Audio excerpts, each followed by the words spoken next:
রুক্ষ জমিন আবার পাবে ফিরে পূর্ণতা। তুমি হলেও হতে পারো সেই বৃষ্টির ফোঁটা, যাতে রুক্ষ জমিন আবার পাবে ফিরে পূর্ণতা।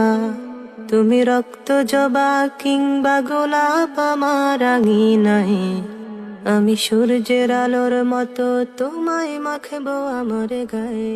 তুমি রক্ত জবা।